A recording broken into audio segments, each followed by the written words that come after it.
Olá a todos, aqui é o professor Cláudio e hoje para falar um pouco sobre o humanismo, que é um movimento que marcou muito os mais diversos campos do saber humano nos séculos XV e XVI. Este é um dos primeiros movimentos que marcam uma ruptura entre aquilo que seria o pensamento moderno em relação ao pensamento que será superado, entre aspas, por assim dizer, né? Que será superado, que é o pensamento medieval. O humanismo é um dos movimentos que contribuem para a construção daquilo que iremos chamar de pensamento moderno ou de ciência moderna, filosofia moderna. Só que eu não quero falar do humanismo num sentido geral, até porque precisaríamos de muito tempo para nos dedicarmos a esse tema, mas eu gostaria de falar do humanismo a partir de um tema mais específico, que é o tema da política. A partir de uma área mais específica, que é a área política. Eu quero refletir com vocês de que forma o humanismo contribuiu para a formação do pensamento político moderno, que terá como o primeiro grande fundamento a filosofia política de Maquiavel.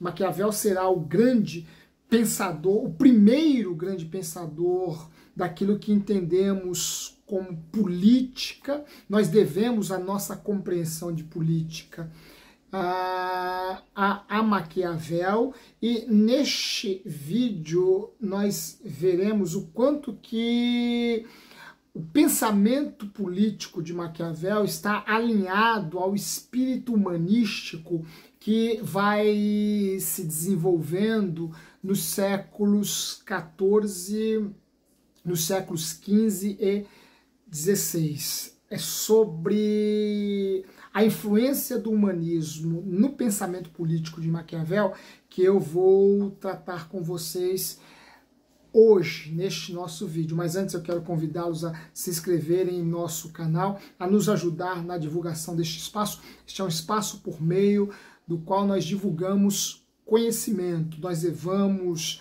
a vocês um pouco de conhecimento, nós nos propomos a contribuir com o crescimento de vocês, porque o conhecimento gera crescimento, e o crescimento nos transforma, o crescimento dá às nossas vidas um outro rumo, uma outra direção. O conhecimento é imprescindível para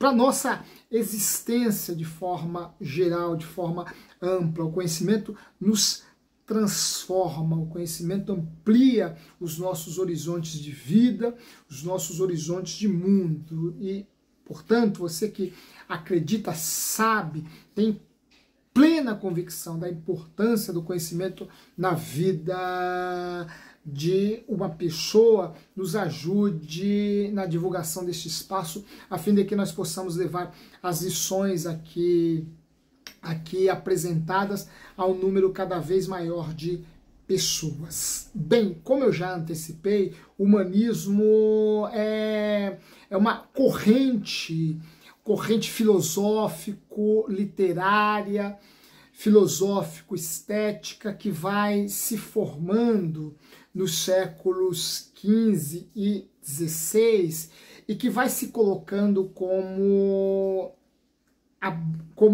um dos fundamentos que contribuem para a construção da identidade do pensamento moderno, para a identidade da filosofia moderna, da ciência moderna, das artes modernas. O humanismo está na base daquilo que a gente hoje entende como modernidade.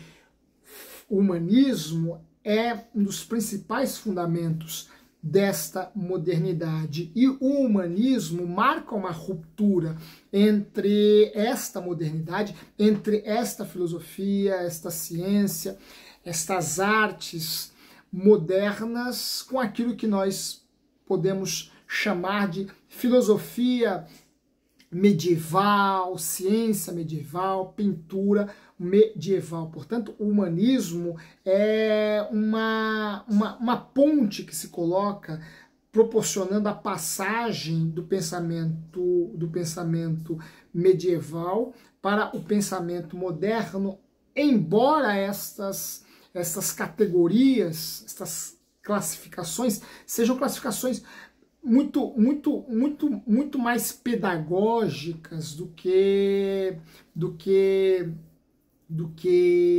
como poderíamos dizer, do que científicas mesmo. Haja vista que muito daquilo que nós chamamos como pensamento medieval está presente no pensamento moderno e contribuiu para a construção dessa modernidade, de tal forma que em muitos aspectos o medieval e o moderno se encontram, o antigo e o novo se encontram, se misturam,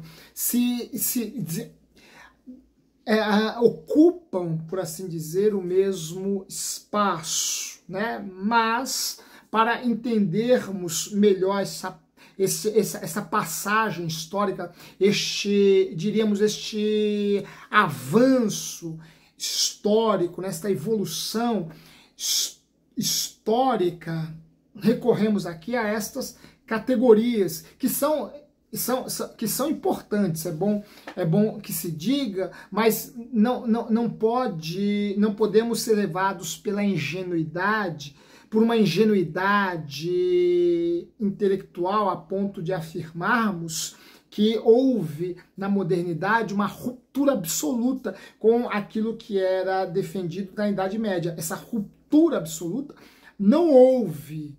Tanto é que, repito, muito daquilo que era filosofia na medievalidade vai estar presente na modernidade, né? Muito daquilo que era um pensamento restrito à Idade Média vai atravessar também a Idade Moderna e vai ser um elemento, um fator muito importante neste período. E o humanismo se coloca como um dos fundamentos da construção da identidade, da filosofia e da ciência modernas. E o humanismo, diferentemente da medievalidade, vai colocar o homem no centro de tudo.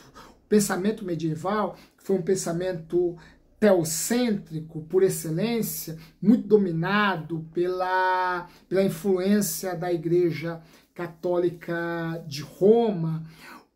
A medievalidade vai colocar Deus como centro de tudo. Todas as coisas na medievalidade orbitam em torno de Deus, giram em torno de Deus, desde as questões mais abstratas, as questões mais elevadas, até hábitos e costumes da vida cotidiana, da vida privada, giram em torno desta ideia de Deus. Portanto, o pensamento medieval é um pensamento teocêntrico.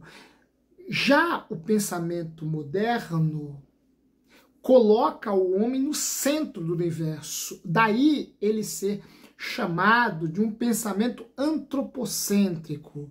E o humanismo vai ditar este espírito antropocêntrico na modernidade à medida que ele coloca o homem como centro de todas as coisas. O pensamento humanístico é um pensamento antropocêntrico, porque ele demove, por assim dizer, Deus do centro de tudo e coloca em seu lugar o homem, não é?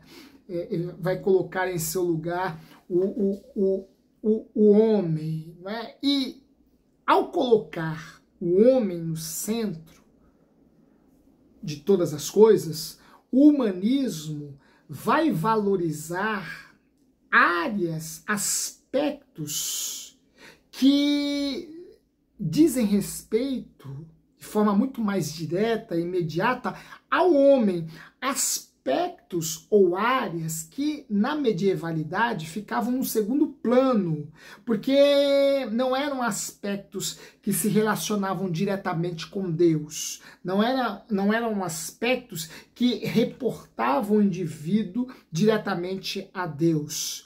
Ora, dentre esses aspectos que colocam o homem como centro, que afetam, que dizem respeito, que são do interesse imediato do homem, se encontra a política. A política, para os humanistas, será uma área, não apenas uma área do conhecimento, mas uma área de organização social, de organização comunitária, que afeta diretamente o homem, que afeta diretamente o indivíduo. Nós somos afetados de forma muito mais direta pela política do que por questões relacionadas a Deus, do que por questões relacionadas à teologia. Então, à medida que eu coloco o homem no centro do universo, eu passo a valorizar, a colocar num primeiro plano determinadas áreas do conhecimento que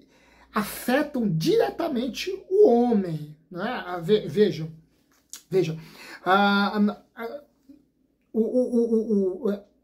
um pensador, um filósofo que é desse período, século XVI, que vai interpretar a ciência, vai defender uma ciência que afeta diretamente o homem, em detrimento de uma ciência mais abstrata, mais especulativa, uma ciência, aquela ciência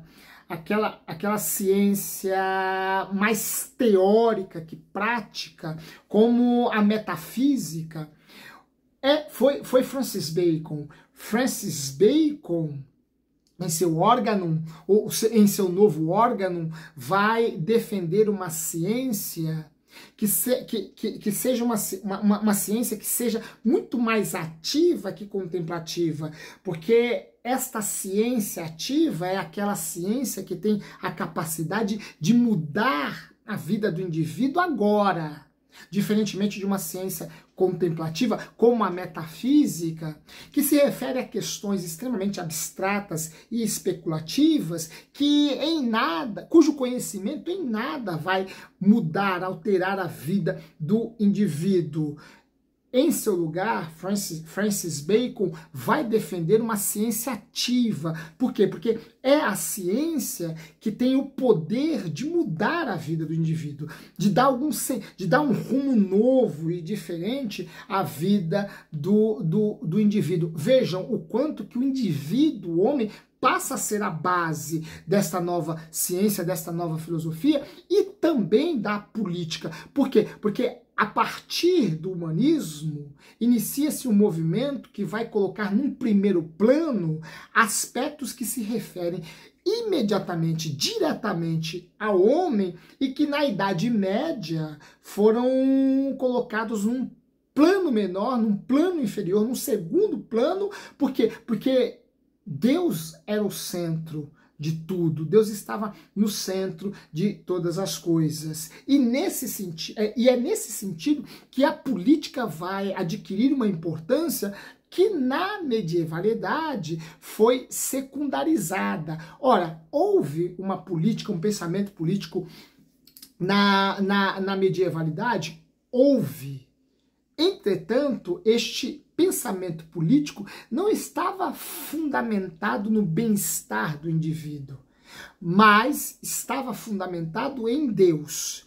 E este pensamento político era um pensamento político muito mais contemplativo que ativo. Portanto, no pensamento político medieval, a contemplação vai sobrepujar a ação. O fundamento é a contemplação. Em que sentido? No sentido de que o pensamento se organiza, o pensamento político, a política, a cidade, deve se organizar a partir de um modelo ideal que é representado pela forma de Deus, seus santos e seus anjos se organizarem na eternidade.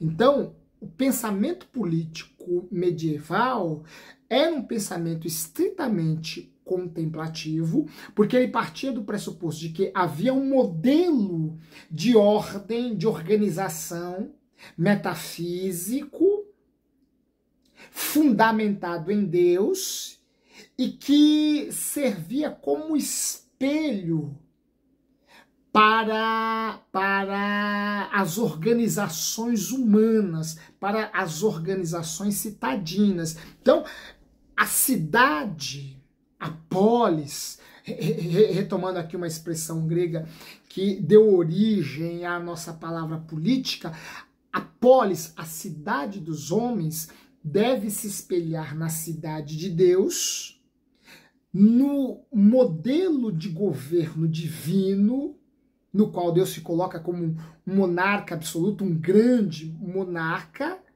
e a partir deste modelo se organizar aqui embaixo. Então, o modelo da cidade ideal está na eternidade, está na forma com a qual Deus se organiza juntamente com os seus anjos, juntamente com os santos. Portanto, prevalece nesse pensamento político medieval a contemplação em detrimento da ação. A ação fica no segundo plano, a contemplação fica no primeiro. Ora, de que forma o humanismo vai romper com isso e lançar as bases da nova política, e lançar as bases da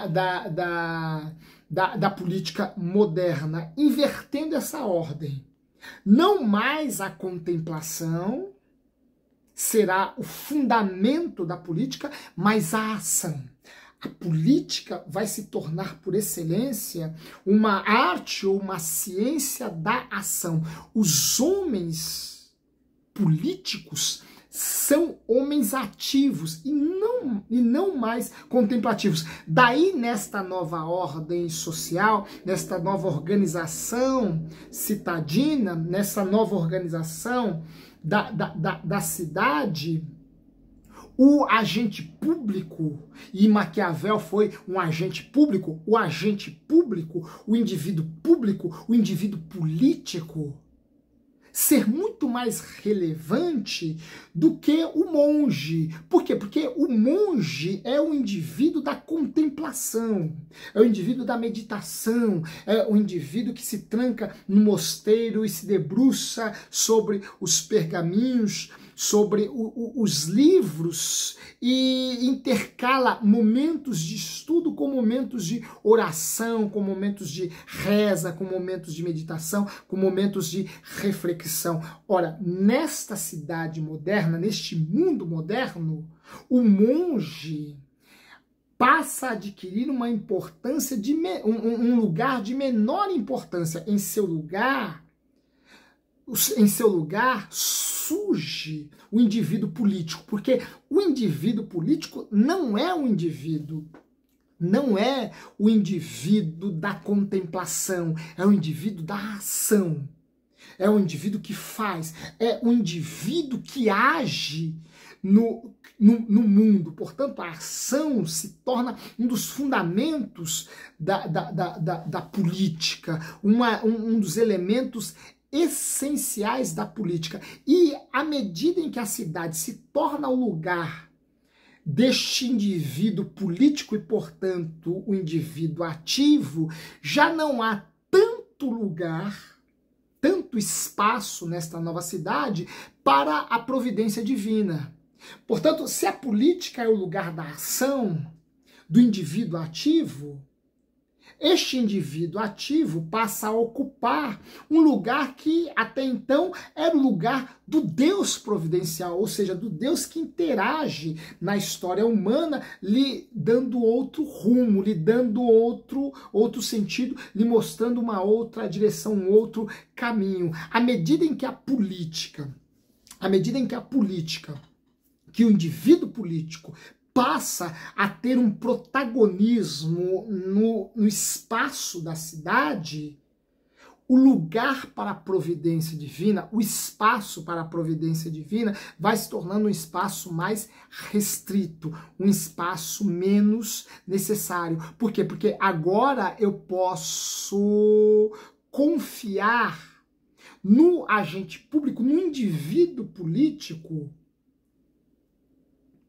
as minhas expectativas acerca de um mundo melhor, acerca de uma vida melhor, acerca de... É claro que isso, para a grande maioria da população europeia, não se converteu em realidade, mas no plano, e muito menos hoje, né, por assim dizer, né?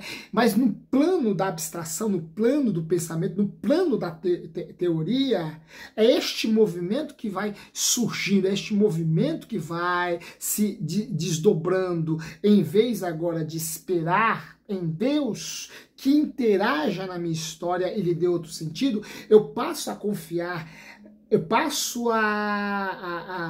eu transfiro essas expectativas para o agente político, para o indivíduo político, que é o indivíduo ativo e que está organizando e que está agindo nesse espaço social, neste espaço citadino, para transformar, para melhorar as coisas, para tornar este mundo melhor. Portanto, o humanismo coloca o indivíduo para ocupar um espaço, o indivíduo ativo, para ocupar um espaço que outrora era ocupado pela providência divina. Não significa dizer que os humanistas eram anticristãos, mas significa dizer que eles eram adeptos da laicização do Estado.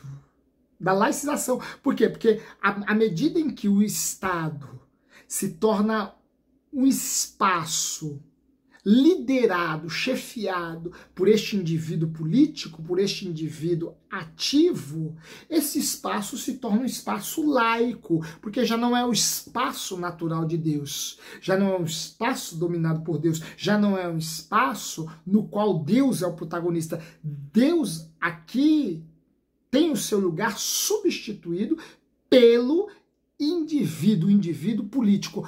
Mas Deus, para os humanistas, não é apequenado por conta disso. Pelo contrário, aqui eles estabelecem distinções entre aquilo que seria o reino dos homens e aquilo que seria o reino de Deus, aquilo que seria o espaço de ação de Deus e o espaço de ação dos homens. Portanto, o humanismo, nesse sentido, contribuiu para aquilo que nós entendemos hoje como laicização, ou como um Estado laico que, repito, não é sinônimo de Estado anticristão, ou de um Estado anticristianismo, porque muitos dos humanistas eram ainda cristãos, eram muito ligados ao cristianismo, e por isso que eu digo que essa ruptura é uma ruptura limitada e não absoluta. Por quê? Porque muitos dos humanistas, e depois nós veremos isso no Renascimento, e até já no século XVII, nós veremos o quanto que boa parte do fundamento filosófico, científico, estético, nestes séculos, ainda tinha valores e pensamento, e um pensamento cristão como o seu fundamento. Mas nosso conceito de Estado laico começa a adquirir forma aqui, com o humanismo. E neste sentido, o homem passa a adquirir uma certa autonomia. A política tem como fundamento a autonomia do Estado e a autonomia do agente público, do indivíduo ativo. Ora, se não é mais o espaço no qual Deus age diretamente, Deus intervém diretamente, este espaço agora adquire uma autonomia. Vejam, essa autonomia é uma prerrogativa indispensável para quem? Para o príncipe. E o príncipe de quem? De Nicolau Maquiavel, ou de Nicolai Maquiavelo. Ora, o príncipe é uma figura extremamente autônoma. É uma figura que recorre àquilo que o seu alvitre, aquilo que o seu juízo, aquilo que a sua consciência julga como sendo o recurso melhor para manter a ordem das coisas.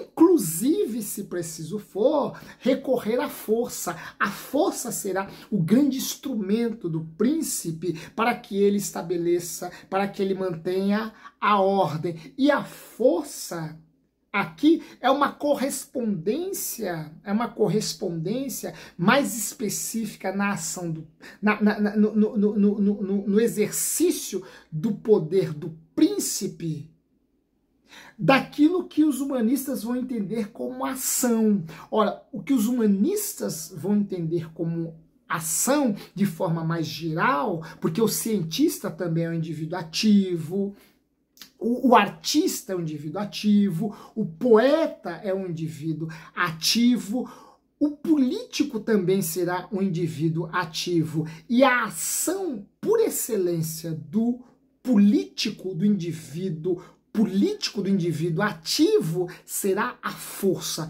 A força é o melhor instrumento que o príncipe tem para manter a ordem do Estado, para manter o Estado em perfeita harmonia. E essa ideia, esse conceito de força, surge na filosofia de Maquiavel a partir do contato que Maquiavel teve com jovens em Florença que se reuniam no jardim de Florença para discutir poesia, literatura e filosofia. Ora, Maquiavel viu nesses jovens o entusiasmo, a energia, a alegria, a força tida para eles como algo absoluto, com a qual eles defendiam questões ligadas à poesia, questões ligadas às artes, à literatura e questões ligadas à política. Ora, Maquiavel tem com estes jovens, Maquiavel aí já havia sido cassado de seu cargo público e, portanto, tinha mais tempo para se dedicar à ociosidade e observar o movimento dos homens na praça, o movimento dos jovens na praça. Este contato que ele teve com os jovens foi um contato que influenciou profundamente seu conceito de força no príncipe, que ele vai aplicar, que ele vai atribuir ao príncipe. Este príncipe vai fazer de sua ação por excelência o uso da força, o uso do poder para manter a ordem das coisas e a partir daí adquirir uma autonomia, uma liberdade, um espaço de ação até então ignorado, até então desconhecido. E é nesse sentido que Maquiavel vai contribuir para a criação do pensamento político moderno, porque aqui ele já... Veja, o príncipe na Idade Média deveria agir a partir dos parâmetros do Evangelho, a partir dos parâmetros do cristianismo, a partir do Cristo como seu modelo, de Deus como o seu modelo. Ora, o príncipe na medievalidade tinha uma tábua de virtudes que ele deveria cumprir à risca. Virtudes essas que faziam de sua ação uma ação digna. Agora, no lugar do conceito de dignidade que o príncipe deveria perseguir na Idade Média, Maquiavel vai postular o conceito de autonomia. O príncipe não precisa agir de forma digna. Até porque uma ação tida como digna talvez não seja uma ação suficiente para que o príncipe restabeleça a ordem, ou para que o príncipe preserve a ordem das coisas. Portanto, o príncipe deve agir a partir do conceito de autonomia. E esta autonomia pode, inclusive, levar o príncipe a agir na contramão daquilo que seria uma virtude cristã, daquilo que seria um conceito de virtude entendido pelos gregos. E nem por isso, nem agindo na contramão da virtude grega, da virtude cristã, da moral grega, da moral cristã, nem por isso político é uma figura amoral. Pelo contrário, Maquiavel não vai defender a amoral do político. Maquiavel vai defender uma moral que é uma moral do político, que é uma moral da política. Portanto, no lugar da moral cristã, da moral grega, Maquiavel vai defender uma moral que é uma moral política. A política tem a sua própria moral. A política tem a sua própria moralidade. E daí a justificativa para o príncipe agir conforme a determinação desta sua moral, que é uma moral política, que é uma moral, diríamos, laica, que é uma moral que pode, inclusive, até ser uma moral anticristã. Vejam, Maquiavel, ao propor um pensamento político, repito, muito alinhado com o pensamento humanístico, ou humanista, que coloca o homem como fundamento de todas as coisas, vai propor também uma outra moral, que já é a moral deste novo homem, ou que já é a moral deste ser político que surge, ou que começa a receber os seus primeiros contornos, os seus primeiros delineamentos aqui no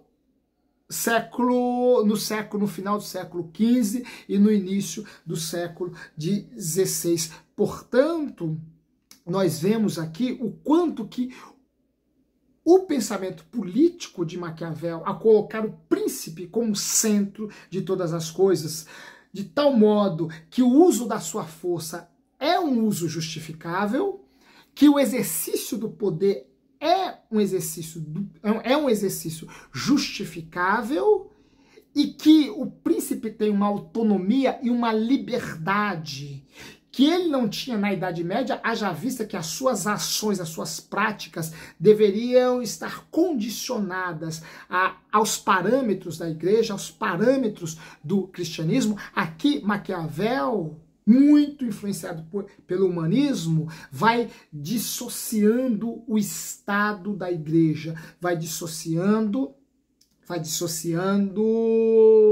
o reino dos homens do reino de Deus, a moral política da moral greco-cristã, da moral judaico-cristã. Ora, entender isto, compreender isto, é fundamental para nos posicionarmos politicamente no mundo.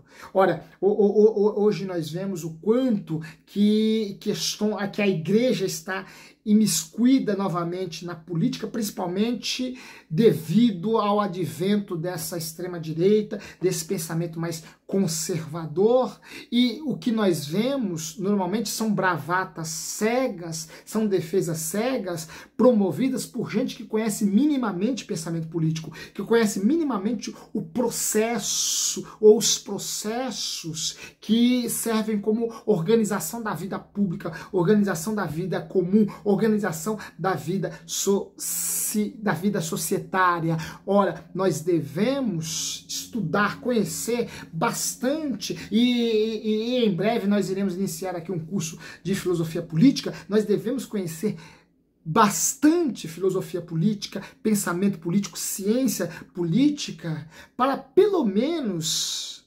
identificarmos os limites entre aquilo que seria uma ação política legítima, uma reivindicação política legítima, daquilo que seria uma intervenção religiosa ou eclesiástica sobre um espaço que é um espaço natural da política, que é um espaço estritamente ligado à política. Nós devemos, em vez de ler o Evangelho para entender política, em vez de lermos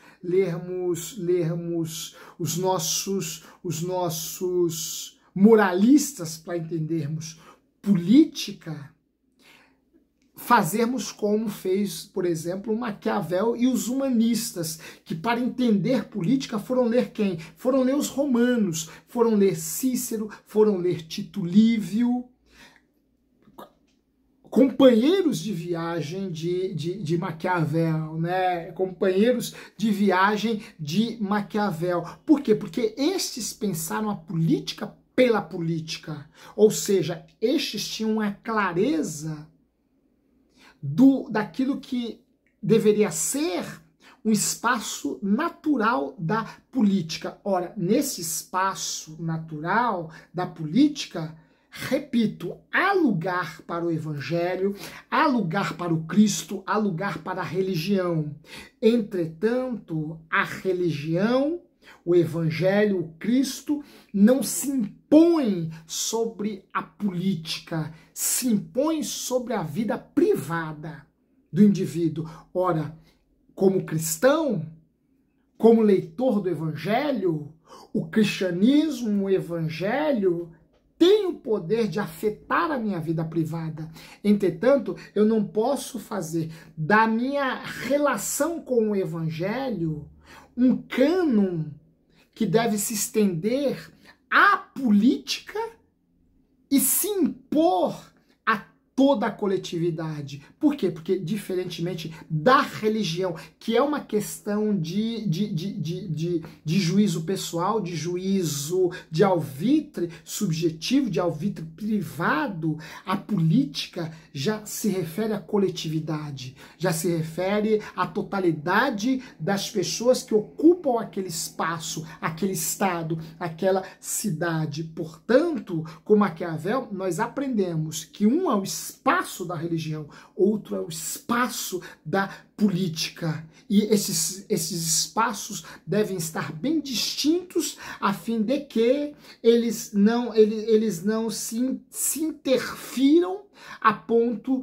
de perderem a noção dos seus próprios limites. E o que nós temos visto muito hoje é a perca dessa noção de limites, é a perca dessa noção de espaço, é a perca do conhecimento do espaço de cada um. Portanto, Maquiavel, influenciado por esse espírito humanístico, nos ajudou a construir o Estado moderno e a entender perfeitamente, com mais perfeição e clareza, aquilo que é o espaço da vida pública, da vida coletiva, da vida política, e aquilo que é o espaço da vida privada, da vida subjetiva, da vida individual. Leiamos mais política, ciência política e filosofia política, a fim de que nós possamos ter a noção clara dos espaços e das limitações que os espaços por nós ocupados se nos impõem. Um forte abraço, em breve nós voltaremos a nos ver. Se você gostou, não deixe de dar o seu joia aí no nosso canal e até muito breve. Forte abraço.